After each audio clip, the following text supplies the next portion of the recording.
আসসালামু আলাইকুম সবাইকে with Little Flower School and কলেজের ফেসবুক লাইভ ক্লাসে স্বাগতম। তো আজকে আমাদের পদার্থবিজ্ঞান দ্বিতীয় পত্রের চতুর্থ চ্যাপ্টারের সপ্তম ক্লাস। তো আশা করি ভিডিও অ্যান্ড সাউন্ড কোয়ালিটি সবাই ঠিকভাবে বুঝতে পারতেছো। আর সাউন্ড কোয়ালিটি ঠিক আছে নাকি একটু কমেন্ট করে সবাই জানাও।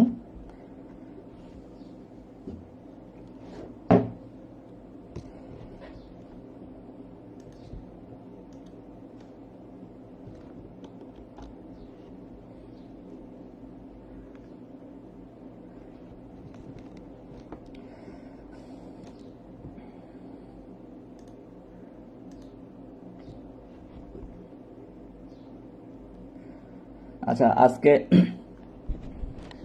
আজকে আমাদের নিউ একটা টপিক স্টার্ট করব আমরা। তো এই টপিকটার নাম হলো হল প্রভাব এবং হল ভোল্টেজ, হল ইফেক্ট অ্যান্ড হল ভোল্টেজ। এই টপিকটা আমরা আজকে স্টার্ট করব। তো যারা যারা তোমরা এখন জয়েন করলাম, ফ্রেন্ডদের কাছে সবার কাছে শেয়ার করে দাও লেকচারটা, যেন সবাই ক্লাসে অ্যাটেন্ড করতে পারে।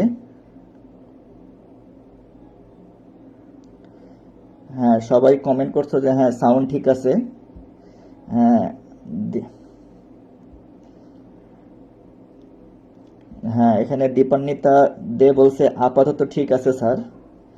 আচ্ছা, হ্যাঁ আমাদের একটু নেটওয়ার্কের প্রবলেম কারণে কিছু কিছু সময় সমস্যা হতে পারে, যেহেতু আমরা এটা নিজ নিজ বাসা থেকে ব্রডকাস্ট করতেছি। আমাদের প্রতিষ্ঠান থেকে একটা সেন্টার থেকে করা হলে এরকম সমস্যা হতো না। তো এরকম কিছু সমস্যা হতেই পারে, যেমন কোনো কোনো এলাকায় ধরো কারেন্ট নাও থাকতে পারে, সেখান থেকে আপাতত ধরো ব্রডকাস্ট নাও করাটা পসিবল নাও হতে পারে। তো অনেক ধরনের লিমিটেশন আছে, এর মধ্যেও আমরা চেষ্টা করতেছি সর্বোচ্চ ফ্যাসিলিটিটা দেওয়ার জন্য, যেন তোমাদের এই বন্ধের মধ্যে লেখাপড়ার খুব একটা হ্যাম্পার না হয় অথবা ক্ষতি না হয়। তো আশা করি সবাই এটা ভালোভাবে মেনে নেবে। আচ্ছা, আমরা শুরু করব আজকে হল প্রভাব অথবা হল ভোল্টেজ কি। হ্যাঁ, এগুলো আমরা দেখব। আচ্ছা, প্রথমে দেখো আমরা এখানে একটা ম্যাগনেটিক ফিল্ড নিলাম, একটা চৌম্বক ক্ষেত্র নিলাম। হ্যাঁ, একটা ম্যাগনেটিক ফিল্ড অথবা একটা চৌম্বক ক্ষেত্র নিলাম। তো তোমরা অলরেডি জানো যে এই চৌম্বক ক্ষেত্রটার দিকটা হলো খাড়া লম্ব বরাবর ভিতরের দিকে অথবা পারপেন্ডিকুলারলি ইনওয়ার্ড, আমরা ক্রস সাইন দিয়ে বুঝাইছি।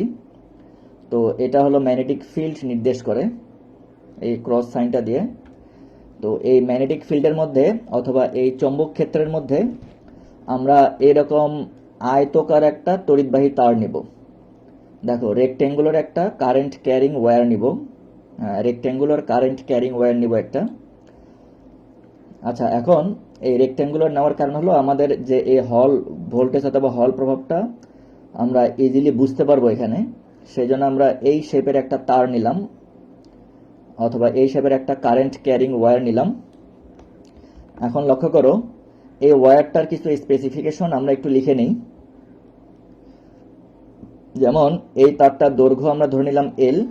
দেখো, লেন্থটা কনসিডার করলাম এল। তাহলে এখানে এল ইকুয়ালস আমরা বলবো যে পরিবাহীর দৈর্ঘ্য অথবা লেন্থ অফ দ্য কন্ডাক্টর, পরিবাহীর দৈর্ঘ্য অথবা লেন্থ অফ দ্য কন্ডাক্টর। আচ্ছা, এখান থেকে এতটুকু ডিস্টেন্স, দেখো এই যে এখান থেকে এতটুকু ডিস্টেন্স, এটাকে আমরা পরিবাহীর প্রস্থ বলবো অথবা উইডথ বলবো। তো এখন এটাকে আমরা ডি দিয়ে রিপ্রেজেন্ট করলাম। তো এই ডিটা হলো পরিবাহীর প্রস্থ অথবা উইডথ অফ দ্য কন্ডাক্টর অথবা পরিবাহীর প্রস্থ। আর এখান থেকে এতটুকু, দেখো এই যে এখান থেকে এতটুকু হলো এই পরিবাহীটার পুরুত্ব অথবা থিকনেস। হ্যাঁ, তোমরা যারা যারা জয়েন করলা ফ্রেন্ডদেরকে সব শেয়ার করে দাও, যেন সবাই এই ক্লাসটা অ্যাটেন্ড করতে পারে। আর তোমাদের যে গত ক্লাসের যে আমি হোমওয়ার্কগুলো দিছিলাম, সেই হোমওয়ার্কগুলো আমাদের আজকের এই লেকচারের পরে ইনশাল্লাহ আপলোড করব। তো যারা যারা অনেকে অ্যান্সার দিয়েছো, তো প্রথম বাংলা মিডিয়াম থেকে প্রথম 3 জন এবং ইংলিশ ভার্সন থেকে যারা যারা অ্যান্সার দিছো ওখান থেকে প্রথম 3 জন অ্যাভেলেবেলের উপর মানে প্রাপ্যতার উপর ভিত্তি করে আমরা পোস্ট দিব। তো আশা করি সবাই তোমরা দেখে নিবা, এই ক্লাসটার পরেই দিব। আচ্ছা, এখানে দেখো, এখান থেকে এতটুকু, এটাকে আমরা থিকনেস বলবো অথবা পুরুত্ব বলবো। তো এটাকে আমরা টিকে আমরা পরিবাহীর পুরুত্ব অথবা থিকনেস অফ দ্য কন্ডাক্টর ধরে নিলাম। থিকনেস অফ দ্য কন্ডাক্টর ধরে নিলাম। দেখো, আমাদের এই লেকচারগুলো বাংলা মিডিয়াম ইংলিশ ভার্সন দুইটা মিডিয়ামের স্টুডেন্টের জন্যই তৈরি করা। তো আশা করি বাংলা মিডিয়াম আর ইংলিশ ভার্সনের স্টুডেন্টরা সহজেই লেকচারটা বুঝতে পারবে। আমরা ইংলিশ ভার্সন স্টুডেন্টের জন্য প্রত্যেকটা লাইনের ইংলিশ ট্রান্সলেশন দিয়ে দিছি। তো আশা করি তোমাদের সবার উপকার হবে। আচ্ছা, এবার দেখো যে এখান থেকে এতটুকু, দেখো এখান থেকে এতটুকু যে এরিয়াটা, এটাকে আমরা প্রস্থচ্ছেদের ক্ষেত্রফল বলতে পারি অথবা ক্রস সেকশনাল এরিয়া বলতে পারি। দেখো, প্রস্থচ্ছেদের ক্ষেত্রফল অথবা ক্রস সেকশনাল এরিয়া বলতে পারি। তাহলে এই এতটুকুর যে এরিয়াটা অথবা ক্রস সেকশনাল এরিয়াটা, সেটা একটু লক্ষ্য করো যে আমাদের এই এরিয়াটা বের করার জন্য এখান থেকে এতটুকু লেন্থ লাগবে, আবার এখান থেকে এতটুকু লেন্থ লাগবে। জাস্ট এই দুইটা লেন্থ যদি আমরা মাল্টিপ্লাই করি তাহলে আমরা এই এরিয়াটা পাবো। এখন লক্ষ্য করো, এই লেন্থটা কিন্তু অ্যাকচুয়ালি হলো ডি। দেখো, এখান থেকে এতটুকু লেন্থ অথবা এখান থেকে এতটুকু লেন্থ, এটা কিন্তু অ্যাকচুয়ালি ডি। আর এখান থেকে এতটুকু যেটা, সেটা কিন্তু থিকনেস অথবা টি এইটা।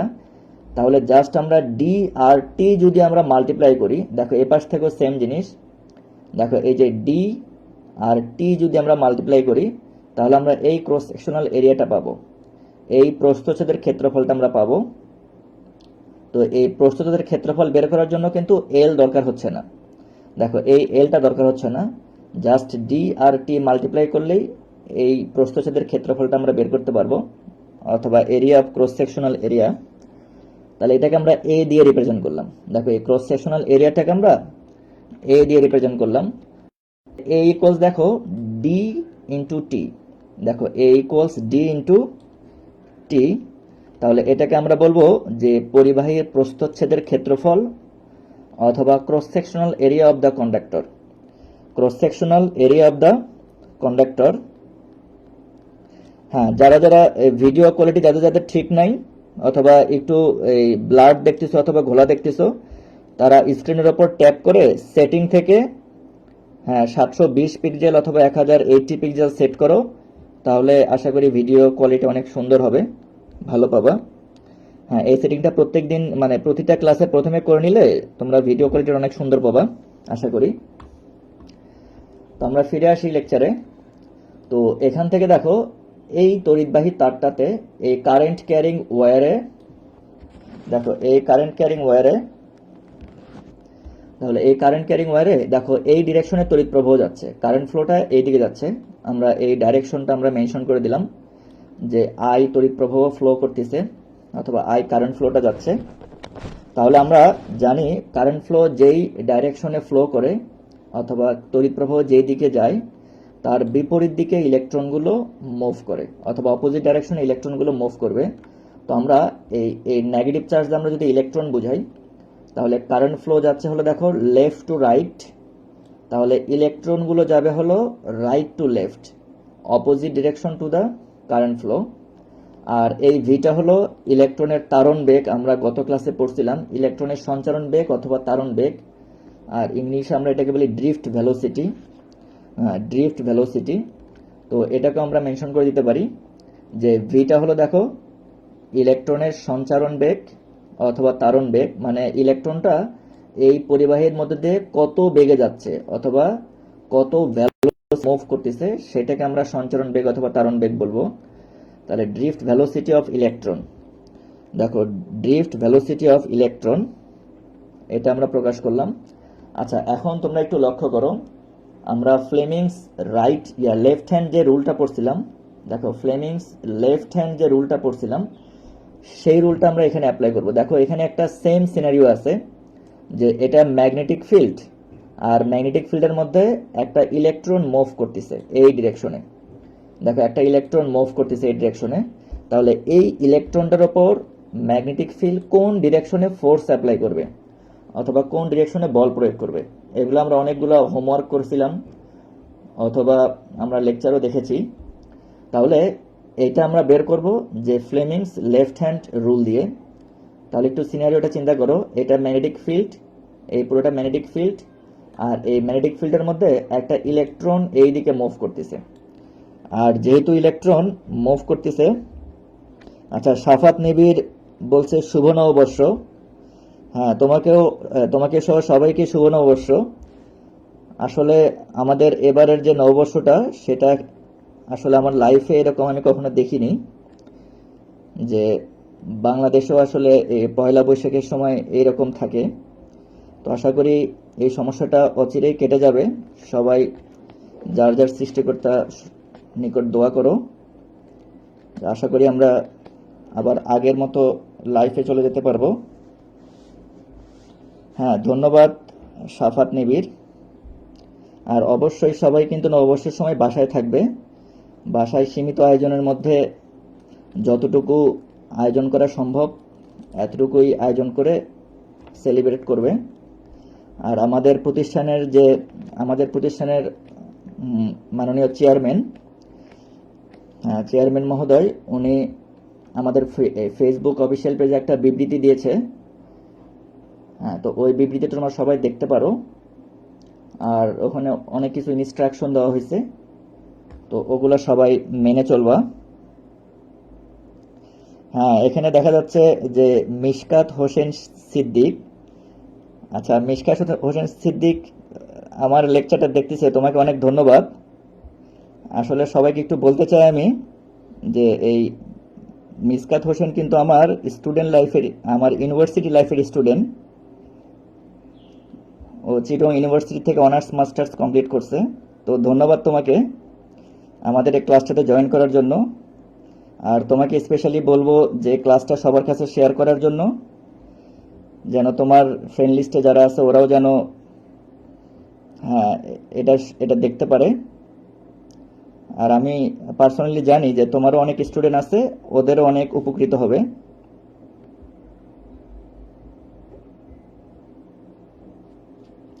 ওকে, থ্যাংক ইউ।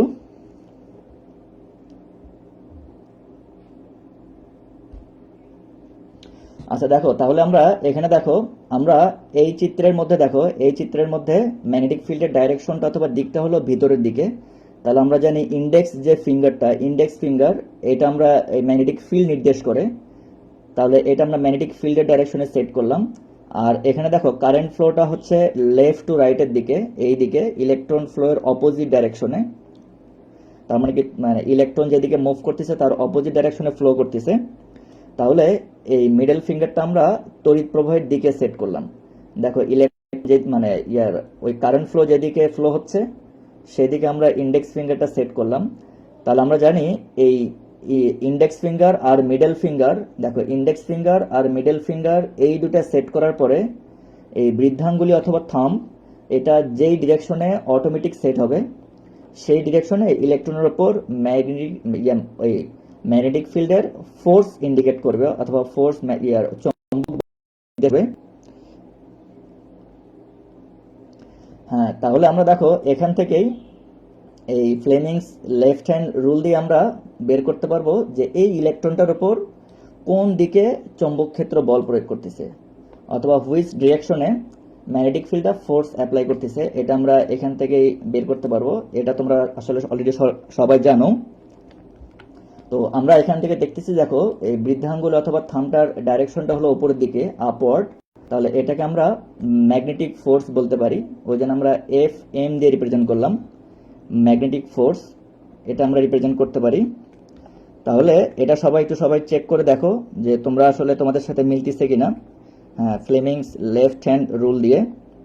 আর এটা অবশ্যই সবাইকে মনে রাখতে হবে যে এই ইন্ডেক্স ফিঙ্গারটা যখন সেট করব এই ইন্ডেক্স ফিঙ্গার কিন্তু এই হাতের মানে সোজা থাকতে হবে, এটাকে আমরা বেন্ড করতে পারবো না। জাস্ট এই মিডল ফিঙ্গারটাকে আমরা বেন্ড করব। আচ্ছা, তাহলে এখান থেকে আমরা দেখতেছি যে এই ইলেকট্রনটা, হ্যাঁ, এই ইলেকট্রনটা উপরের দিকে অথবা আপওয়ার্ড একটা ফোর্স অনুভব করতেছে। দেখো, আপওয়ার্ড একটা ফোর্স এক্সপিরিয়েন্স করতেছে এটা। তাহলে যেহেতু এই ইলেকট্রনটা আপওয়ার্ড একটা ফোর্স অনুভব করতেছে, দেখো উপরের দিকে একটা বল অনুভব করতেছে, তাহলে সচরাচরই এই ইলেকট্রনটা তাহলে উপরের দিকে বেন্ড হয়ে যাবে। দেখো, এই ইলেকট্রনটা উপরের দিকে বের হয়ে যাবে। আচ্ছা, দীপ্ত রয় বলছে শুভ নববর্ষ স্যার। হ্যাঁ, তোমাকে সহ সবাইকে আবার পুনরায় শুভ নববর্ষ। আর নববর্ষের সময় অবশ্যই সবাই বাসায় থাকবে। হ্যাঁ, বাসায় থেকেই যথাসম্ভব স্বল্প পরিসরে এটা উদযাপন করার চেষ্টা করবে।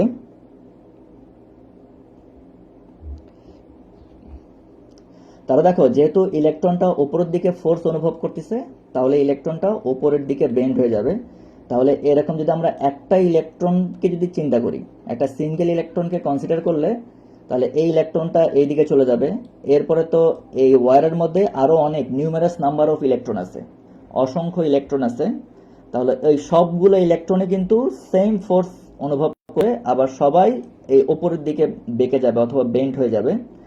তাহলে অ্যাকচুয়ালি দেখা যাবে যে এই আপার যে সারফেসটা, দেখো এই টপ যে সারফেসটা, টপ সারফেস অথবা উপরের যে তলটা, এটা এই উপরের যে তল অথবা টপ সারফেস যেটা আছে, এই টপ সারফেসে সব ইলেকট্রনগুলো যে গিয়ে জমা হবে অথবা ইলেকট্রনগুলো সব ওখানে কি স্ট্যাক হবে, জমা হবে। আর দেখো, এই পরিবাহীর মধ্যে অথবা কন্ডাক্টরের মধ্যে পজিটিভ চার্জও আছে।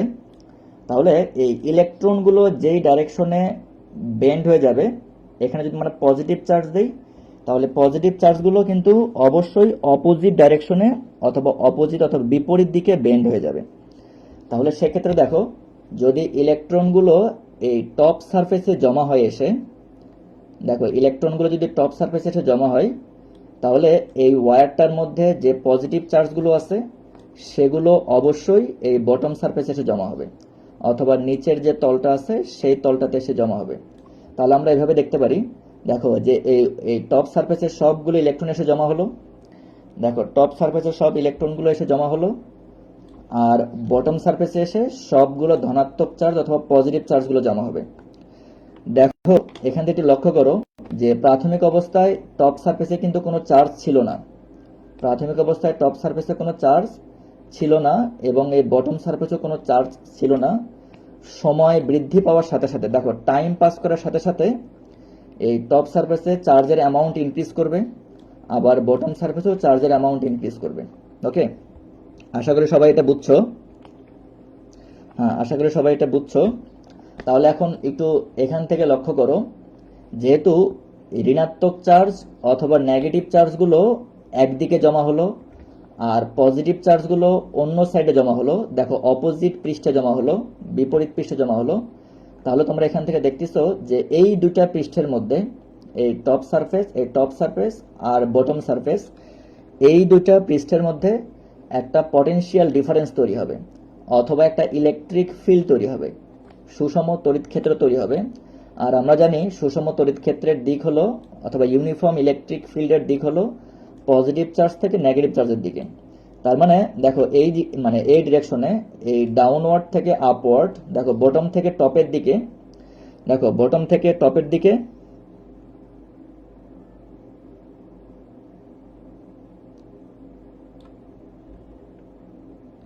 আচ্ছা এবার আলিফ তাসনিম বলল যে প্রতিবার স্যার সবাই গাই, মেলায় যাই রে, আর এবার গাইতেছি ক্লাসে যাই রে, হায় রে জীবন।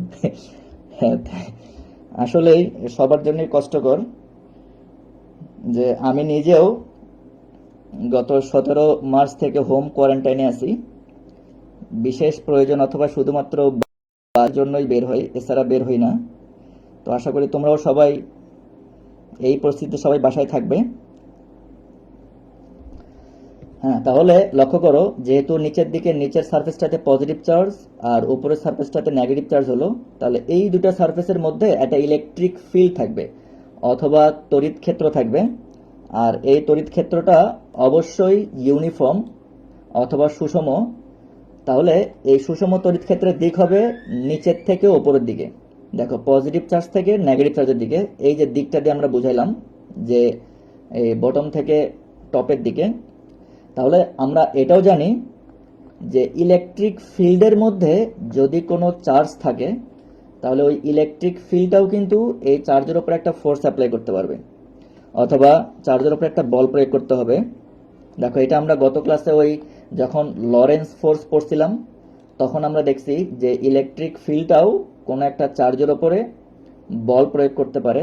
তাহলে এক্ষেত্রে একটু লক্ষ্য করো, এক্ষেত্রে ইলেকট্রিক ফিল্ডের দিক হলো ওপরের দিকে আর এই চার্জটা হলো নেগেটিভ। তাহলে এই এই পৃষ্ঠটা, নিচের পৃষ্ঠটা পজিটিভ, তাহলে এই পজিটিভ আর নেগেটিভ এখানে অ্যাট্রাক্ট করবে অথবা আকর্ষণ করবে। আবার দেখো উপরে নেগেটিভ নেগেটিভ, এটা এইদিকে বিকর্ষণ করবে। তো সেক্ষেত্রে এই ইলেকট্রনটার ওপর এই ইলেকট্রিক ফিল্ডের জন্য, দেখো এই পজিটিভ আর নেগেটিভের জন্য যে ইলেকট্রিক ফিল্ডটা তৈরি হলো, এই ইলেকট্রিক ফিল্ডের জন্য নিচের দিকে একটা বল অনুভব করবে। দেখো নিচের দিকে একটা বল অনুভব করবে। তো আমরা এটাকে ডিরেকশন এদিকে দেখাতে পারি। তাহলে দেখো এফ ই দিয়ে প্রকাশ করতে পারি এটা। তাহলে এই ইলেকট্রিক ফিল্ডের জন্য যে ফোর্সটা, এই ইলেকট্রিক ফিল্ডের কারণে যে বলটা, সেটা কিন্তু প্রাথমিক অবস্থায় ছিল না। ঠিক আছে, প্রাথমিক অবস্থা যখন ছিল মানে একদম যখন আমরা তড়িৎ ক্ষেত্রে মানে চৌম্বক ক্ষেত্রের মধ্যে যখন তারটা স্থাপন করলাম তখন কিন্তু এই চার্জগুলো সেপারেট হয়নি। যখনই আমরা তড়িৎ প্রবাহ শুরু করলাম এবং টাইম পাস হওয়া শুরু করলো তখনই আস্তে আস্তে উপরে নেগেটিভ চার্জগুলো এসে জমা হলো আর নিচে এসে পজিটিভ চার্জ জমা হলো। আর যখনই নেগেটিভ চার্জ পজিটিভ চার্জ এরকম জমা হতে থাকলো তখনই কিন্তু এই দুটা পৃষ্ঠের ইন্টারমিডিয়েট স্পেস অথবা মাঝখানের যে মধ্যবর্তী জায়গাটা, এখানে ইলেকট্রিক ফিল্ডটা জেনারেট হলো অথবা ডেভেলপ হলো। তাহলে ইলেকট্রিক ফিল্ডটা যখনই তৈরি হলো তখনই কিন্তু এই চার্জটার ওপর ইলেকট্রিক ফিল্ডটা ফোর্স অ্যাপ্লাই করতে পারবে। আর চিত্র থেকে তোমরা ফিগার থেকে খুব ইজিলি বুঝতে পারতেছো যে এই ইলেকট্রিক ফিল্ডটা এই চার্জের ওপর নিচের দিকে বল অনুভব করবে, মানে ফোর্স অ্যাপ্লাই করবে। দেখো নিচের দিকে ফোর্স অ্যাপ্লাই করবে। তাহলে এখন একটু লক্ষ্য করো ভালো করে যে এই একটা সিঙ্গেল ইলেকট্রনের ওপর দেখো ম্যাগনেটিক ফিল্ড ওপরের দিকে ফোর্স অ্যাপ্লাই করতেছে, সেটাকে আমরা এফ এম দিয়ে রিপ্রেজেন্ট করছি। আবার এই সেম ইলেকট্রনটার ওপর ইলেকট্রিক ফিল্ড ডাউনওয়ার্ড অথবা নিচের দিকে ফোর্স অ্যাপ্লাই করতেছে। তাহলে এই দুইটা ফোর্স দেখো F M R F E, এই দুটো ফোর্স দেখো অপোজিট। দেখো এই দুটো ফোর্স হলো অপোজিট, ঠিক আছে। আচ্ছা এখন একটু লক্ষ্য করো, যত টাইম পাস হবে তত কিন্তু ওপরে চার্জের অ্যামাউন্ট আবার নিচে চার্জের অ্যামাউন্ট আস্তে আস্তে বাড়বে। আর যদি চার্জের অ্যামাউন্ট আস্তে আস্তে বাড়তে থাকে কিন্তু এই ইলেকট্রিক ফিল্ডের যে শক্তি অথবা যে স্ট্রেংথ অথবা যে তীব্রতা সেটাও কিন্তু আস্তে আস্তে বাড়বে। আচ্ছা এটা যদি আস্তে আস্তে বাড়ে, ইলেকট্রিক ফিল্ডের ইন্টেন্সিটি অথবা তীব্রতা যদি আস্তে আস্তে বাড়ে, ইনক্রিজ করে, সেক্ষেত্রে কিন্তু এই এফ ই এটাও কিন্তু আস্তে আস্তে ইনক্রিজ করবে। দেখো এফ ই এর ভ্যালু কিন্তু ইনক্রিজ করবে। কিন্তু যেহেতু এখানে ম্যাগনেটিক ফিল্ড ফিক্সড, দেখো ম্যাগনেটিক ফিল্ড যেহেতু এখানে চেঞ্জ হচ্ছে না তাহলে কিন্তু এই এফ এমটা ফিক্সড। তাহলে প্রাথমিক অবস্থা থেকে দেখো এই চার্জের ওপর এফ এমটা ছিল, কিন্তু সময়ের সাথে সাথে যখন টাইম পাস করলো তখন আস্তে আস্তে এই পাশে আর এই পাশে চার্জের পরিমাণও বাড়তেছে, আবার ইলেকট্রিক ফিল্ডের স্ট্রেংথ বাড়তেছে, আবার এই এফিটাও কিন্তু আস্তে আস্তে বাড়তেছে। তাহলে দেখো এই এফিটার ভ্যালু আস্তে আস্তে বাড়তে বাড়তে দেখো গ্রাজুয়ালি ইনক্রিজ করতে করতে এক সময় কি হবে যে এই এফ এম ইকুয়াল হয়ে যাবে। দেখো এই ম্যাগনেটিক ফিল্ড যে ফোর্সটা অ্যাপ্লাই করছে, সেই ম্যাগনেটিক ফিল্ড যে ফোর্সটা অ্যাপ্লাই করলো সেই ফোর্সটা আস্তে আস্তে ইকুয়াল হয়ে যাবে। আচ্ছা যেই পজিশনে ইকুয়াল হয়ে গেল, একটু লক্ষ্য করো, যেই টাইমে অথবা যেই পজিশনে এই এফ এম আর এই এফ ই এই দুটা ফোর্স ইকুয়াল হয়ে গেল, সেই পজিশনে কিন্তু দেখো এই ইলেকট্রনের উপর আর কোনো ফোর্স থাকবে না, কোনো লব্ধি বল থাকবে না। দেখো লব্ধি বল যদি না থাকে সেই ক্ষেত্রে কিন্তু এই ইলেকট্রনটা আর ওপরের দিকেও যাবে না অথবা পজিটিভ চার্জগুলো আর নিচের দিকেও আসবে না। তাহলে ওই সিচুয়েশনটাকে বলা হলো সাম্যাবস্থা অথবা ইকুইলিব্রিয়াম স্টেট। দেখো ওই স্টেটটাকে বলা হলো সাম্যাবস্থা অথবা ইকুইলিব্রিয়াম স্টেট। তো ইকুইলিব্রিয়াম স্টেটে দেখো যে কোনো একটা চার্জের ওপর ম্যাগনেটিক ফোর্স আর ইলেকট্রিক ফোর্স এই দুটার ভ্যালু ইকুয়াল অ্যান্ড অপোজিট থাকবে। যদি আমরা শুধুমাত্র ভ্যালু চিন্তা করি অথবা মান চিন্তা করি, তাহলে এই দুটা মান সমান হবে। দেখো এই দুটা মান সমান হবে। আচ্ছা, আরেকটা জিনিস লক্ষ্য করো, যেহেতু নিচের প্লেটটাতে পজিটিভ চার্জ এসে জমা হলো আর উপরেরটাতে যেহেতু নেগেটিভ চার্জ এসে জমা হয়েছে, তাহলে এই দুইটা পৃষ্ঠ অথবা এই দুইটা সারফেসের মধ্যে কিন্তু একটা বিভব পার্থক্য তৈরি হবে। দেখো এই দুইটা, দেখো এই দুইটা সারফেসের মধ্যে কিন্তু একটা বিভব পার্থক্য তৈরি হবে। তো এই বিভব পার্থক্য অথবা পটেনশিয়াল যে ডিফারেন্সটা, দেখো বিভব পার্থক্য অথবা পটেনশিয়াল যে ডিফারেন্সটা, তো এই পটেনশিয়াল ডিফারেন্সটা দেখো যে এরকম যে পটেনশিয়াল ডিফারেন্স তৈরি হয়, তো এই ইফেক্টটা সবার আগে দেখো এডউইন হল নামের একজন সায়েন্টিস্ট, দেখো এডউইন হল নামের একজন সায়েন্টিস্ট উনি সর্বপ্রথম এই এক্সপেরিমেন্টটা অবজার্ভ করে। তো ওনার নাম অনুসারে এই অপোজিট দুইটা প্লেট অথবা অপোজিট দুইটা সারফেসের মধ্যে যে পটেনশিয়াল ডিফারেন্স তৈরি হলো সেটাকে আমরা হল ভোল্টেজ, দেখো হল ভোল্টেজ অথবা ভিএইচ দিয়ে রিপ্রেজেন্ট করব। দেখো ভি ফর হলো ভোল্টেজ আর সাবস্ক্রিপ্ট এইচ দিয়ে আমরা বুঝালাম হলো এডউইন হল, এই হলের ফার্স্ট লেটার এইটা। ওকে, তাহলে দেখো এই যে দুই অপোজিট সারফেসের যে পটেনশিয়াল ডিফারেন্স ক্রিয়েট হলো অথবা জেনারেট হলো, এই ইফেক্টটা সবার আগে এডউইন হল নামের সায়েন্টিস্ট উনি অবজার্ভ করে। ওই জন্যে তার নাম অনুসারে এই পটেনশিয়াল ডিফারেন্সটাকে আমরা হল ভোল্টেজ বলবো। দেখো এটাকে আমরা ওই জন্য দেখো ভিএইচ দিয়ে রিপ্রেজেন্ট করলাম, ভিএইচ দিয়ে রিপ্রেজেন্ট করলাম। তো ভিএইচটা অ্যাকচুয়ালি দেখো হল ভোল্টেজ অথবা বিভব, এটাকে আমরা হল ভোল্টেজ বলতে পারি। দেখো এখন যদি ইকুইলিব্রিয়াম স্টেট হয় অথবা সাম্যাবস্থায় হয়, তো আমরা অলরেডি জানলাম কি, দেখো সাম্যাবস্থায় অথবা অ্যাট ইকুইলিব্রিয়াম স্টেট, দেখো অ্যাট ইকুইলিব্রিয়াম স্টেট আমরা জানলাম কি যে এই F M R F E এই দুটো সমান হবে।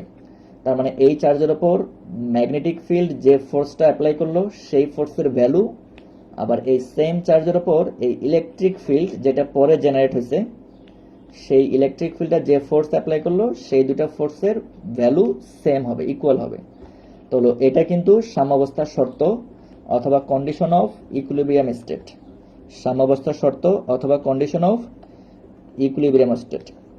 আচ্ছা, তোমরা কি সবাই কি বুঝতেছো নাকি একটু কমেন্ট করে জানাও। আচ্ছা, আখি ইসলাম বলছে হলো স্যার স্লো মোশনে বলেন। আচ্ছা, আসলে দেখো স্লো মোশন আমি একটু মানে দ্রুতই যাচ্ছি, কারণ হলো তোমরা অলরেডি নোটিস করছো যে আমাদের এই ফিজিক্স চ্যাপ্টারের এই চ্যাপ্টার 4-এ আসলে আজকেরটা নিয়ে হলো 7টা লেকচার হচ্ছে। তো এই চ্যাপ্টারের কিন্তু আরো অনেক টপিক বাকি আছে। তো 7টা লেকচারে অলমোস্ট 60% আমাদের শেষ হয়েছে। তো আমরা যদি একটু দ্রুত প্রসিড না করি অথবা দ্রুত না আগাই, তাহলে কিন্তু আমাদের এই এক চ্যাপ্টার শেষ করতেই অনেক লেকচার লাগবে। ওকে, তো আশা করি সবাই একটু ভালো করে মনোযোগ দিলে, ভালোভাবে একটু মনোযোগ দিলে আশা করি সবাই বুঝতে পারবে।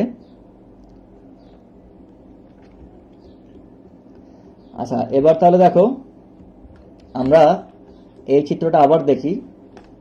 দেখো এখানে যে পটেনশিয়াল ডিফারেন্সটা তৈরি হলো, দেখো এখানে দেখো এই চিত্রটা আমরা আবার দেখি, আবার একটু ফিগারটা নোটিস করি। এখন আমরা একটু কোঅর্ডিনেট সিস্টেমের সাথে কম্পেয়ার করব অথবা একটা স্থানাঙ্ক ব্যবস্থার সাথে কম্পেয়ার করব। এখানে আমরা দেখো X Y Z axis mention করলাম। তাহলে এই ফিগারের সাথে আমরা এই কোঅর্ডিনেট সিস্টেমটা একটু কম্পেয়ার করব। একটু সবাই একটু ভালো করে মনোযোগ দাও। দেখো এখানে ম্যাগনেটিক ফিল্ড বি, দেখো ম্যাগনেটিক ফিল্ড বি এটা হলো যেহেতু এই পারপেন্ডিকুলারলি ইনওয়ার্ড ডিরেকশন, খাড়া ভিতরের দিকে, লম্বভাবে ভিতরের দিকে, তাহলে এটাকে আমরা জেড নেগেটিভ জেড এক্সিস সাথে কম্পেয়ার করতে পারি।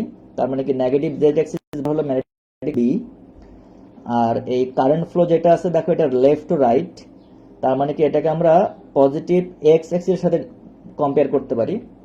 তাহলে এই নেগেটিভ এক্স এক্সিস বরাবর হলো বি আর হলো পজিটিভ এক্স এক্সিস বরাবর হলো আই। আর এখানে একটু লক্ষ্য করো যে এই যে পটেনশিয়াল ডিফারেন্সটা তৈরি হলো, এই যে পটেনশিয়াল ডিফারেন্সটা তৈরি হলো সেটা কিন্তু ওয়াই এক্সিস বরাবর। দেখো অ্যালং দ্য ওয়াই অ্যাক্সিস। তাহলে একটু এই চিত্রের থেকে লক্ষ্য করো যে এই দিকে ম্যাগনেটিক ফিল্ড, এই দিকে হলো কারেন্ট ফ্লো, আর অ্যালং ওয়াই অ্যাক্সিস, দেখো অ্যালং ওয়াই অ্যাক্সিস এই দিকে হলো generated or developed potential difference. তাহলে আমরা অ্যাকচুয়ালি জানি, তাহলে আমরা অ্যাকচুয়ালি জানি যে এই তিনটা যে অ্যাক্সিস, দেখো তিনটা যে অ্যাক্সিস এক্স ওয়াই জেড, তো এগুলা কিন্তু আসলে একটার উপর একটা লম্ব, তার মানে কি প্রত্যেকটার উপর প্রত্যেকটা লম্ব। X Y and Z axis আর মিউচুয়ালি পারপেন্ডিকুলার। আচ্ছা, তাহলে একটু লক্ষ্য করো, তাহলে এখান থেকে আমরা দেখতেছি যে এই যে পটেনশিয়াল ডিফারেন্সটা ডেভেলপ হলো অথবা জেনারেট হলো, তাহলে এই পটেনশিয়াল ডিফারেন্সটা দেখো কারেন্ট ফ্লোর যে ডিরেকশন এটার উপরেও লম্ব অথবা পারপেন্ডিকুলার। আবার এই পটেনশিয়াল ডিফারেন্সটা জেনারেট হলো, এটা এই ম্যাগনেটিক ফিল্ডের উপরেও লম্ব অথবা পারপেন্ডিকুলার। তার মানে দেখো এটা আমরা বলতে পারি যে এই পটেনশিয়াল যে ডিফারেন্সটা ক্রিয়েট হলো, এটা এই তড়িৎ প্রবাহ আর চৌম্বক ক্ষেত্র দুইটার উপরই লম্ব বরাবর তৈরি হবে। দেখো এখানে যে পটেনশিয়াল ডিফারেন্স তৈরি হলো সেটা চৌম্বক ক্ষেত্র আর তড়িৎ প্রবাহ দুইটার উপরে লম্ব হবে। দেখো this potential difference will be perpendicular both two the current flow and magnetic field. তাহলে এই জেনারেটেড পটেনশিয়াল ডিফারেন্সটা কারেন্ট ফ্লো আর ম্যাগনেটিক ফিল্ড দুইটার উপরে পারপেন্ডিকুলার। তাহলে এখন একটু লক্ষ্য করো, তাহলে এই যে ঘটনাটা ঘটলো যে এই চার্জগুলো সেপারেট হয়ে গেল, এরপরে পটেনশিয়াল ডিফারেন্স তৈরি হলো, তো এই ঘটনাটা ফার্স্টে কে দেখছে, যে এডউইন হল নামের সায়েন্টিস্ট।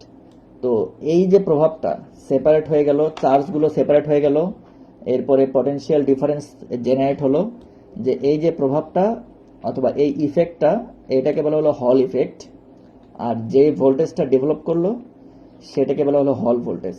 তাহলে আমরা এই ফিগার থেকে আর এই ফিগার থেকে যদি আমরা এই পুরো সিচুয়েশনটাকে যদি একটু ল্যাঙ্গুয়েজ দিয়ে রিপ্রেজেন্ট করার চেষ্টা করি, তাহলে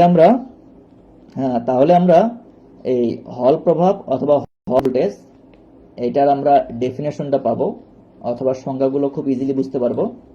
তাহলে একটু দেখো, আমরা এতক্ষণ যেগুলো পড়লাম সেগুলোকে আমরা একটু ল্যাঙ্গুয়েজ দিয়ে রিপ্রেজেন্ট করার চেষ্টা করি। দেখো ল্যাঙ্গুয়েজ দিয়ে রিপ্রেজেন্ট করার চেষ্টা করি, তাহলে ল্যাঙ্গুয়েজটা কি হবে দেখো, একটু ভালো করে লক্ষ্য করো যে এটা একটু বড় মনে হলেও এটা একটু মনোযোগ দিয়ে পড়লে কিন্তু একদম ইজি। দেখো কোনো তড়িৎবাহী পরিবাহীকে কোনো চৌম্বক ক্ষেত্রের মধ্যে লম্বভাবে স্থাপন করলে, এই চৌম্বক ক্ষেত্রের মধ্যে লম্বভাবে স্থাপন করলে তড়িৎ প্রবাহ ও চৌম্বক ক্ষেত্র উভয়ের ওপর লম্ব বরাবর, এই তড়িৎ প্রবাহ আর চৌম্বক ক্ষেত্র উভয়ের ওপর লম্ব বরাবর দুই বিপরীত পৃষ্ঠের মধ্যে, দেখো এই পৃষ্ঠে আর এই পৃষ্ঠে দুই বিপরীত পৃষ্ঠের মধ্যে একটি সৃষ্টি হয়, এই যে একটা বিভব পার্থক্য সৃষ্টি হয়। এই বিভব পার্থক্যটা কিন্তু অবশ্যই তড়িৎ প্রবাহ আর চৌম্বক ক্ষেত্র দুটোর উপরে লম্ব। আচ্ছা, বিভব পার্থক্য সৃষ্টি হয়, যে এই যে বিভব পার্থক্য সৃষ্টি হলো এই ঘটনাটাকে অথবা প্রভাবকে বলা হল প্রভাব অথবা হল ক্রিয়া, এবং উৎপন্ন বিভব পার্থক্যকে বলা হলো হল ভোল্টেজ। তাহলে জাস্ট দেখো এই ফিগারটা তুমি একটু ভালোভাবে ল্যাঙ্গুয়েজ দিয়ে এক্সপ্লেন করলেই হল ইফেক্ট আর হল ভোল্টেজটা কি আসলে সেটা তুমি ইজিলি বুঝতে পারবা। দেখো একটু ইংলিশ ভার্সনে যারা আছে তারা লক্ষ্য করো যে কারেন্ট ক্যারিং কন্ডাক্টর, এই যে when a current carrying conductor is placed in a field, দেখো is placed in a magnetic field perpendicularly, then a potential difference that is a voltage, দেখো potential difference that is a voltage is developed between the opposite surfaces, দেখো এই দুটো opposite সারফেসের মধ্যে একটা potential difference develop হলো, যেটা কি যে perpendicular to both current flow and magnetic field. দেখো এই ডেভেলপ পটেনশিয়াল ডিফারেন্সটা কারেন্ট ফ্লো আর ম্যাগনেটিক ফিল্ড দুটোর উপরেই পারপেন্ডিকুলার অথবা লম্ব অথবা নর্মালও বলতে পারো। তাহলে দেখো this phenomenon is called Hall effect, দেখো this phenomenon is called Hall effect and the voltage developed is called Hall voltage. দেখো যে ভোল্টেজটা ডেভেলপ হলো সেই ভোল্টেজটাকে হল ভোল্টেজ বলে।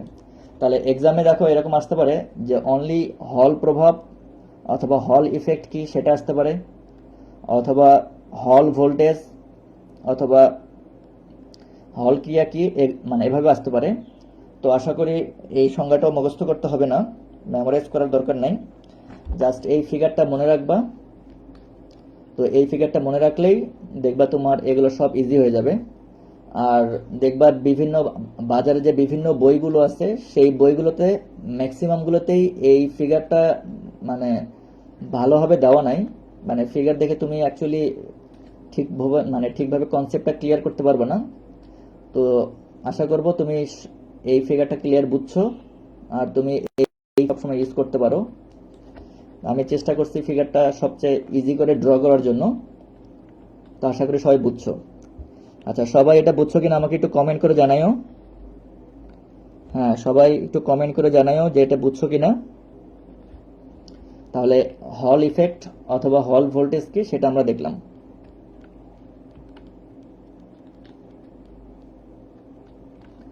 আচ্ছা, এবার আমরা দেখো হল ভোল্টেজ যে আমরা বের করব এটার আমাদের একটা ইকুয়েশন লাগবে। সেই ইকুয়েশনটা আমি একটু খুব দ্রুত দেখাবো। হ্যাঁ, ইকুয়েশনটা খুব দ্রুত দেখাবো। দেখো আমরা ইকুইলিব্রিয়াম স্টেটের ক্ষেত্রে দেখো ইকুইলিব্রিয়াম স্টেটের ক্ষেত্রে আমরা এই ফর্মুলাটা জানি যে ম্যাগনেটিক ফিল্ডের মানে ম্যাগনেটিক ফোর্সের ভ্যালু আর ইলেকট্রিক ফোর্সের ভ্যালু এই দুটো সমান হবে। কখন হবে? যে সাম্যাবস্থায় অথবা অ্যাট ইকুইলিব্রিয়াম স্টেট। তো আমরা দেখো এটা কিন্তু আগে আমরা জানি যে এই চৌম্বক বলটা কত হবে, সেটা কিন্তু আমরা এই ইকুয়েশন জানি এটা যে কিউ। দেখো চিত্রকে দেখো যে এখানে বেগ, দেখো এই মানে চার্জের ভেলোসিটি অথবা চার্জের বেগ আর ম্যাগনেটিক প্রবৃত্তির যে অথবা ইন্টারমিডিয়েট যে অ্যাঙ্গেলটা সেই অ্যাঙ্গেলটা কিন্তু 90 ডিগ্রি। তাহলে আর এখানে কিউটা হলো চার্জ, তো এই চার্জটাকে আমরা ই বলতে পারি, ইলেকট্রনের চার্জ ই বলতে পারি। তাহলে কিন্তু আমরা এভাবে লিখতে পারি, দেখো যে এই কোশ্চেনটাকে আমরা দেখো এই কিউ এর পরিবর্তে ই লিখলাম ভি বি আর সাইন 90 ডিগ্রির ভ্যালু যেহেতু 1, তাহলে এই সাইন থেটা আমরা এখান থেকে 1 হিসেবে রিপ্লেস করলাম। তাহলে এই এফ এম ইকুয়ালস দেখো ই ভি আর বি থাকলো, এই ভিটা কিন্তু ইলেকট্রনের বেগ অথবা ড্রিফট ভেলোসিটি অফ ইলেকট্রন। তাহলে এই এফ এম এর ভ্যালুটা আমরা এভাবে পাইছি। আচ্ছা, এরপরে দেখো যে এই ইলেকট্রিক ফিল্ডটা এই চার্জের উপর যেই ফোর্সটা অ্যাপ্লাই করলো সেটা আমরা এই ইকুয়েশন দিয়ে বের করব। এই ইকুয়েশনটা আমরা আগে পড়েছি। তাহলে এখান থেকেও দেখো এই চার্জের পরিবর্তে কিউ চার্জের পরিবর্তে আমরা ই লিখতে পারি, স্মল ই দিয়ে কিউ এর মানে ইলেকট্রনের চার্জকে বোঝাই। স্মল ই দিয়ে ইলেকট্রনের চার্জকে যদি বোঝাই তাহলে আমরা এভাবে লিখতে পারি। আবার দেখো তোমরা স্থির তড়িৎ অথবা স্ট্যাটিক ইলেকট্রিসিটি যে চ্যাপ্টারটা ছিল ফিজিক্স সেকেন্ড পার্টের সেকেন্ড চ্যাপ্টার, ওখানে আমরা এই টাইপের একটা ইকুয়েশন দেখছি যে ইলেকট্রিক ফিল্ড ইন্টেন্সিটিকে আমরা পটেনশিয়াল ডিফারেন্স আর ডিস্টেন্স দিয়েও রিপ্রেজেন্ট করতে পারি। দেখো E equals V divide by D, এটা হলো স্থির তড়িৎ অথবা স্ট্যাটিক ইলেকট্রিসিটি চ্যাপ্টারে আমরা এটা অলরেডি পড়ে ফেলছি। তাহলে এখানে দেখো এই ভিটা হলো পটেনশিয়াল ডিফারেন্স, ভিটা হলো পটেনশিয়াল ডিফারেন্স আর ডিটা হলো ডিস্টেন্স বিটুইন টু প্লেটস, দুইটা প্লেটের মধ্যবর্তী দূরত্ব। তো এই ইকুয়েশনটা যদি আমরা এই ফিগারের জন্য অ্যাপ্লাই করি তাহলে এখানে দেখো পটেনশিয়াল ডিফারেন্স কিন্তু আমরা ভিএইচ দিয়ে রিপ্রেজেন্ট করছি। দেখো পটেনশিয়াল ডিফারেন্সটা আমরা ভিএইচ দিয়ে প্রকাশ করছি। তাহলে এটাকে আমরা দেখো ভি এর পরিবর্তে আমরা ভিএইচ দিলাম, আর যেহেতু এই প্লেট দেখো এই সারফেস আর এই সারফেসের ইন্টারমিডিয়েট ডিস্টেন্স যেহেতু ডি, তাহলে আমরা এটাকে ডি রেখে দিলাম। দেখো এই টপ সারফেস আর বটম সারফেস এই দুটো সারফেসের ইন্টারমিডিয়েট ডিস্টেন্স যেহেতু ডি, তাহলে এটাকে আমরা ডি রেখে দিলাম। তাহলে এই ফর্মুলাগুলো আমরা এখানে এখন বসাই দিব। দেখো এই ফর্মুলাগুলো আমরা বসাই দিব। তাহলে আমরা একটু দ্রুত দেখি এটা। তাহলে এই এফ এম এর পরিবর্তে আমরা এই ই দিলাম, আর এই দেখো এই ক্যাপিটাল ই দিলাম। আবার নেক্সট লাইনে দেখো এই ক্যাপিটাল ই এর পরিবর্তে এই যে ক্যাপিটাল ই এর পরিবর্তে আমরা ভিএইচ ডিভাইড বাই ডি দিলাম। দেখো ভিএইচ ডিভাইড বাই ডি দিলাম, আর এখানে অবশ্যই ভিএইচটা হলো হল ভোল্টেজ, ভিএইচটা হলো হল ভোল্টেজ। তাহলে আমরা এখানে হল ভোল্টেজের যে ইকুয়েশন সেটা আমরা এভাবে পেতে পারি। দেখো ভিএইচ, এটা মনে রাখতে হবে, এটা আমি ওই জন্য বক্স করে রাখলাম এটাতে আমাদের পরবর্তী নিউমেরিক্যাল প্রবলেম সলভ করতে হবে, সেজন্য এটা আমরা বক্স করে রাখলাম। তাহলে ভিএইচ অথবা হল ভোল্টেজ ইকুয়ালস কি বি ভি ডি।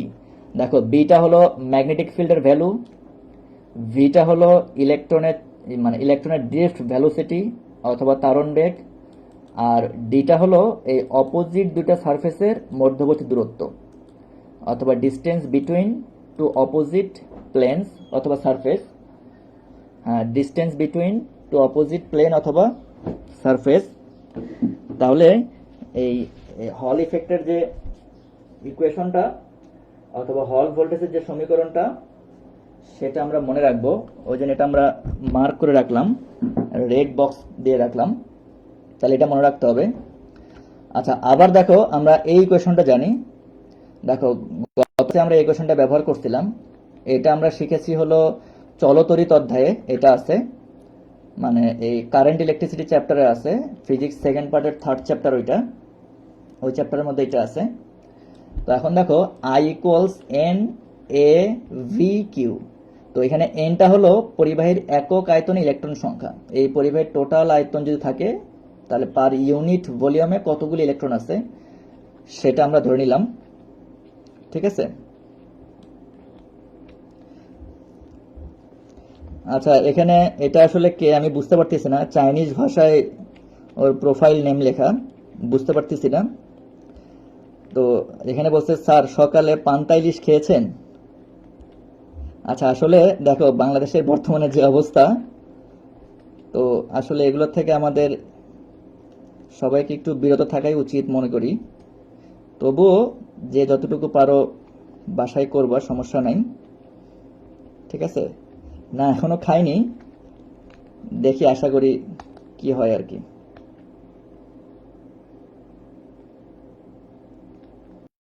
আচ্ছা দেখো, তাহলে এই এন ইকুয়ালস দেখো পরিবাহীর একক আয়তন ইলেকট্রনের সংখ্যা, যে number of electrons per unit volume of the conductor, এটা ধরে নিলাম। আর এটা তোমরা অবশ্যই জানো যে ক্রস সেকশনাল এরিয়া, আর ভিটা হলো ড্রিফট ভেলোসিটি অথবা ত্বরণ বেগ, আর কিউটা হলো ইলেকট্রনের চার্জ। ঠিক আছে, ইলেকট্রনের চার্জ। তো এটাকে আমরা এভাবে লিখতে পারি, দেখো এখান থেকে ভি ইকুয়ালস দেখো I divide by N A Q দিতে পারি। দেখো এখান থেকে ভি এর ভ্যালুটা আমরা বের করে নিলাম। তো এখান থেকে দেখো আবার এই ক্রস সেকশনাল এরিয়া এ আমরা এটা জানি ডি ইন্টু টি। দেখো এই D into T cross sectional এরিয়াটা জানি আমরা। সো এই ভ্যালু যদি আমরা বসাই দিই, দেখো V equals I divided by N D T Q পাই। ঠিক আছে।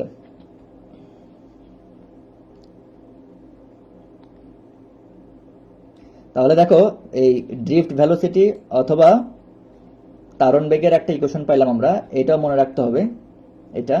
তাহলে এখন লক্ষ্য করো যে এই ভ্যালুটা যদি আমরা এখানে সেট করি, দেখো এই ভি এর ভ্যালুটা যদি আমরা ইকুয়েশন 1 এর ভি এর জায়গায় সেট করে দেই, তাহলে আমরা কি কি পাইতে পারি দেখো একটু লক্ষ্য করো। দেখো এই হল ভোল্টেজের ইকুয়েশন আমরা পাইলাম, দেখো হল ভোল্টেজের ইকুয়েশন আমরা এটা পাইছি, আবার ড্রিফট ভেলোসিটির ইকুয়েশন আমরা এটা পাইলাম। আর এখানে দেখো এই কিউটা যেহেতু চার্জ, যদি এই চার্জটা ইলেকট্রন হয় তাহলে কিউ এর পরিবর্তে আমরা দিতে পারি, অথবা এই কিউ চার্জ রেখে দিতে পারি। এই দুটার যে কোনো একটা ইকুয়েশন ব্যবহার করতে পারো, ইউজ করতে পারো।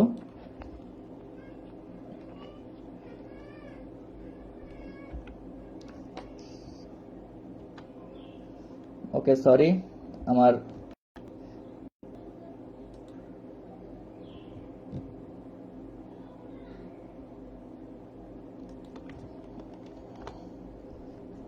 সরি, আমার আনফরচুনেটলি এই এন্ডে প্রেস লেগে গেছে, ওই জন্য স্লাইডের লাস্টে চলে গেছে।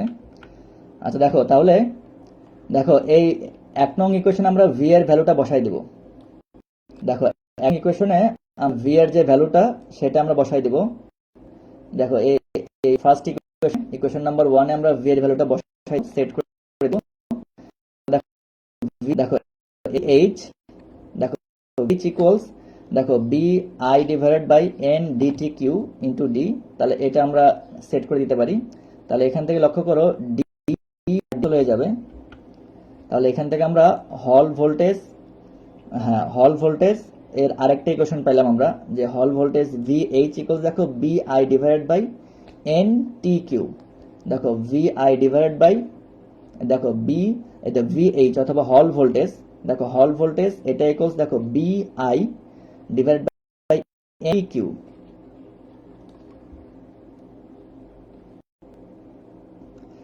তাহলে এখান থেকে দেখো একটু লক্ষ্য করো, তাহলে হল ভোল্টেজ পাইলাম যে একটা হলো বি ভি ডি আর একটা হলো B I divide by N T Q. দেখো এনটা হলো ইউনিট ভলিউমে নাম্বার অফ চার্জ, টিটা হলো থিকনেস আমরা জানি, আর কিউটা হলো অ্যামাউন্ট অফ চার্জ। আচ্ছা এখন লক্ষ্য করো, যদি বি আই টি আর কিউ একটা নির্দিষ্ট ম্যাগনেটিক ফিল্ড আর একটা নির্দিষ্ট কন্ডাক্টর অথবা পরিবাহীর জন্য এগুলো কিন্তু সব ধ্রুব থাকে, তাহলে বি আই টি কিউ ধ্রুব থাকে, তাহলে আমরা দেখো এই ইকুয়েশন থেকে আমরা লিখতে পারি, দেখো এইটা এটা এটা যদি এই এন ছাড়া যদি দেখো এন ছাড়া যদি অন্য সবগুলো ধ্রুব থাকে, তাহলে আমরা এই ইকুয়েশন থেকে এটা লিখতে পারি যে ভি এইচ সমানুপাতিক 1/n স্কয়ার, 1/n, অথবা এটাকে আমরা বলতে পারি যে ব্যস্তানুপাতিক অথবা ইনভার্সলি প্রপোর্শনাল। দেখো এই রিলেশনটা হলো ব্যস্তানুপাতিক অথবা ইনভার্সলি প্রপোর্শনাল। তাহলে এটাকে যদি আমরা ল্যাঙ্গুয়েজ দিয়ে লিখি, তাহলে দেখো হল ভোল্টেজ হলো প্রতি একক আয়তনে আধান বাহকের ব্যস্তানুপাতিক। এগুলো আদান বাহক, যে কতগুলো আদান বাহক অথবা চার্জ ক্যারিয়ার আছে, মানে কতগুলো চার্জ আছে সেই চার্জের ব্যস্তানুপাতিক। তাহলে দেখো দেয়ারফর হল voltage is inversely proportional to the number of charge career per unit volume. ঠিক আছে, দেখো এই লাস্টের এটা দেখো এমসিকিউ আসতে পারে, লাস্টের এই কোশ্চেনের যে স্টেটমেন্টটা এটা এমসিকিউ আসতে পারে, ওই জন্য সবাই এটা আসলে একটু মনে রাখতে হবে। আচ্ছা মোটামুটি আমাদের হল ভোল্টেজের যে কোশ্চেনগুলো সেটা মোটামুটি শেষ। আচ্ছা এখন আমরা একটা বাড়ি কাজ দিয়ে আজকে আমাদের ক্লাসটা শেষ করব। হ্যাঁ, একটা বাড়ি কাজ দিয়ে আমরা ক্লাসটা শেষ করব। দেখো বাড়ি কাজগুলো আমরা যে ফর্মুলাগুলো পড়লাম, মানে যেগুলো আসলে অ্যাকচুয়ালি বক্স করে দিছি ফর্মুলাগুলো, সেই ফর্মুলাগুলো দিয়ে এই বাড়ি কাজটা তোমরা করতে পারবা। হ্যাঁ, বাড়ি কাজটা সবাই একটু দেখো। দেখো আমরা এরকম একটা ফিগার চিন্তা করলাম, এখানে ম্যাগনেটিক ফিল্ডের ভ্যালু দেওয়া আছে, যে 5 টেসলা, আর এখান থেকে এই পরিবাহীটার লেন্থ দেওয়া আছে। দেখো এরপরে দেখো এখান থেকে উইডথটা দেওয়া আছে, এরপর আবার থিকনেস দেওয়া আছে, দেখো এখানে থিকনেস দেওয়া আছে, এরপরে ক্রস সেকশনাল এরিয়া এখান থেকে তোমরা বের করতে পারবা, ক্রস সেকশনাল এরিয়াটা বের করতে পারবা। আচ্ছা এরপরে দেখো কারেন্ট ফ্লো এর ভ্যালু দেওয়া আছে 10 অ্যাম্পিয়ার, কারেন্ট ফ্লো এর ভ্যালু দেওয়া আছে 10 অ্যাম্পিয়ার আয়ের ভ্যালু, আর এখানে একটা ইলেকট্রনের চার্জ, একটা সিঙ্গেল ইলেকট্রনের চার্জের অ্যামাউন্ট আমি বলে দিছি যে ই এর চার্জের অ্যামাউন্ট হলো এটা। আচ্ছা এরপরে এই কন্ডাক্টর মধ্যে পার ইউনিট ভলিউমে দেখো পার মিটার কিউবে নাম্বার অফ চার্জ ক্যারিয়ার মানে এন এর ভ্যালু 1 × 10⁻29 এই ভ্যালুগুলো দেওয়া আছে। দেখো এই ভ্যালুগুলো দেওয়া আছে, তো তোমাদেরকে বের করতে হবে যে হল বিভবের মান নির্ণয় করো, ডিটারমাইন দ্য ম্যাগনিটিউড অফ হল ভোল্টেজ। দেখো এখানে যে তথ্যগুলো দেওয়া আছে, ইনফরমেশনগুলো দেওয়া আছে, এগুলো ইউজ করে হল বিভবের মান কোন ইকুয়েশনে তুমি বের করবা সেটা ডিসিশন নিবা। দেখো হল ভোল্টেজের ইকুয়েশন আমরা দুইটা পাইছি, কোন ইকুয়েশন ইউজ করবা অ্যাভেলেবেল তথ্যগুলোর উপর ভিত্তি করে তুমি ডিসিশন নিবা।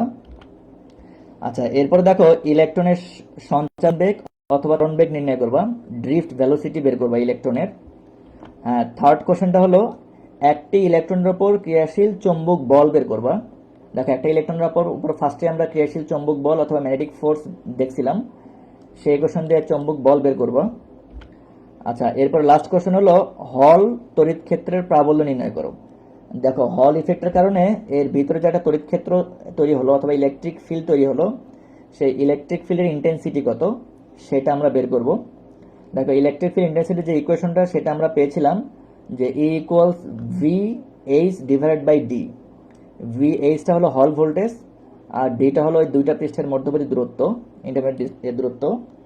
ওকে, আশা করি এই 4টা কোশ্চেন